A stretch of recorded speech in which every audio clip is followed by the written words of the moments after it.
بسم اللہ الرحمن الرحیم۔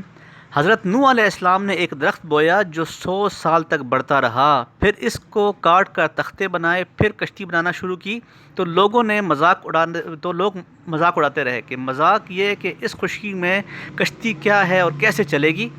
حضرت نوح علیہ السلام نے جواب دیا کہ ان قریب تم دیکھ لو گے۔ بعض لوگ کہتے ہیں کہ حضرت نوح علیہ السلام کو پروردگار عالم کا حکم ہوا کہ لکڑیاں کاٹ کر تختے بناؤ، پھر کشتی بناؤ۔ 1 سال میں کشتی تیار ہوئی، پھر مکمل تیاری میں 100 سال اور لگ گئے۔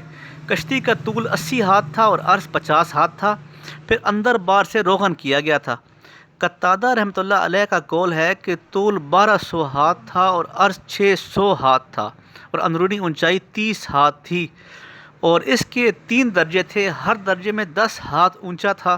سب سے نیچے کے درجے میں چوپائے اور جنگلی جانور سوار کیے گئے تھے، اور درمیانی حصے میں انسان اور اوپر کے حصے میں پرندے تھے، اور دروازہ چوڑائی میں لگا ہوا تھا، اور کشتی اوپر سے بالکل بند تھی۔ کشتی میں ہر چیز کا جوڑا جوڑا سوار کیا گیا تھا۔ ارشاد باری تعالیٰ ہے کہ یہاں تک کہ جب ہمارا حکم آپ پہنچا اور طوفان ابل پڑا تو ہم نے نوح سے کہا کہ ہر قسم کے جانوروں کا ایک ایک جوڑا کشتی میں رکھ لو، اور اپنے گھر والوں کو بھی، سوائے ان لوگوں کے جن کے بارے میں پہلے کہا جا چکا ہے، اور سب ایمان والوں کو بھی، اور تھوڑے ہی لوگ تھے جو نوح علیہ السلام کے ساتھ ایمان لائے تھے۔ تنور تو آگ کی جگہ ہے، لیکن پانی کی ایسی کثرت تھی کہ تندور سے بھی پانی ابلنے لگا۔ حضرت مجاہد رحمۃ اللہ علیہ اور شبیر رحمۃ اللہ علیہ فرماتے ہیں کہ یہ تنور کوفے میں تھا، کوفہ ایک علاقہ ہے، بلکہ دنیا بھر کے چشمے ابلنے لگے، کوئی جگہ بھی باقی نہ رہی، نباتات وغیرہ کے بیج بھی کشتی میں رکھے گئے تھے۔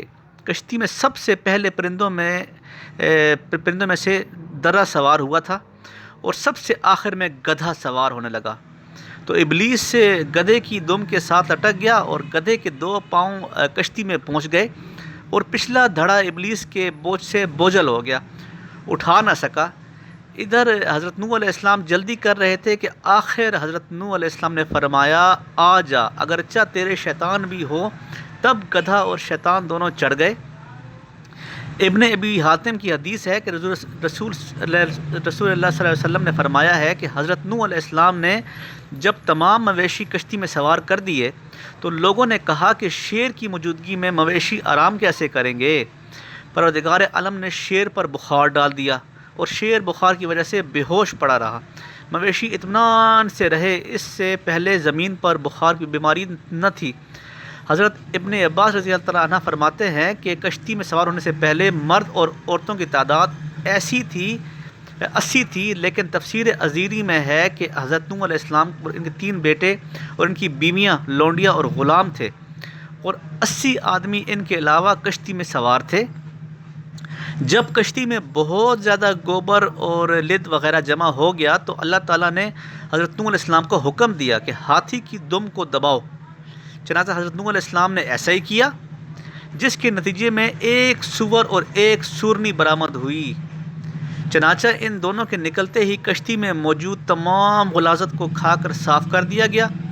اسی طرح جب چوہا کشتی کے کنارے پر آ کر اس کے لنگر کی رسیوں کو کاٹنے لگا تو حق تعالیٰ نے حضرت نوح علیہ السلام کو حکم دیا کہ شیر کی دونوں آنکھوں کے درمیان چوٹ ماریں۔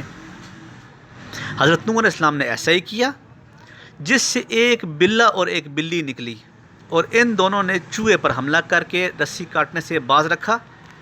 کشتی پانی کی لہروں پر پہاڑ کی مانند تیر رہی تھی، جیسا کہ فرمان باری تعالیٰ ہے، اور ترجمہ ہے کہ اور کشتی پہاڑ جیسی موجوں کے درمیان ان کو لے کے چلنے لگی، اور نوح علیہ السلام نے اپنے بیٹے کو پکارا جو اس سے الگ تھا کہ اے میرے بیٹے، ہمارے ساتھ سوار ہو جاؤ اور کافروں کے ساتھ مت رہو۔ اس نے کہا میں کسی پہاڑ کی پناہ لے لوں گا جو مجھ کو پانی سے بچا لے گا۔ نوح علیہ السلام نے کہا کہ آج کوئی اللہ کے حکم سے بچانے والا نہیں ہے، اور وہ جس پہ اللہ رحم کرے۔ وہ دونوں کے درمیان موج حائل ہو گئی اور وہ ڈوبنے والوں میں شامل ہو گیا۔ یہ باتیں ہو رہی تھیں کہ ایک موج آئی اور کینان غرق ہو گیا۔ اس وقت حضرت نوح علیہ السلام نے فریاد کی کہ جیسا ارشاد باری تعالیٰ ہے، اور اس کا ترجمہ یہ ہے کہ اور نوح علیہ السلام نے اپنے رب کو پکارا اور کہا کہ اے میرے پیارے رب، میرا بیٹا میرے گھر والوں میں سے ہے اور بے شک آپ کا وعدہ سچا ہے اور آپ سب سے بڑے حاکم ہیں۔ پروردگار عالم نے جواب میں ارشاد فرمایا، اس کا بھی ترجمہ ہے کہ اللہ نے کہا اے نوح وہ تمہارے گھر والوں میں نہیں، اس کے کام خراب ہیں، بس مجھ سے اس چیز کے لیے سوال نہ کرو جس کا تمہیں علم نہیں۔ میں تم کو نصیحت کرتا ہوں کہ تم نادانوں میں سے نہ بنو۔ حضرت نوح علیہ السلام نے اپنے رب سے معافی مانگی۔ تو دوستو، اگر آپ کو میری یہ ویڈیو اچھی لگے تو اس چینل کو سبسکرائب کر دیجیے گا اور میری نئی ویڈیو کا انتظار کیجیے گا۔ ملتے ہیں نئی ویڈیو کے ساتھ، اپنا خیال رکھیے گا۔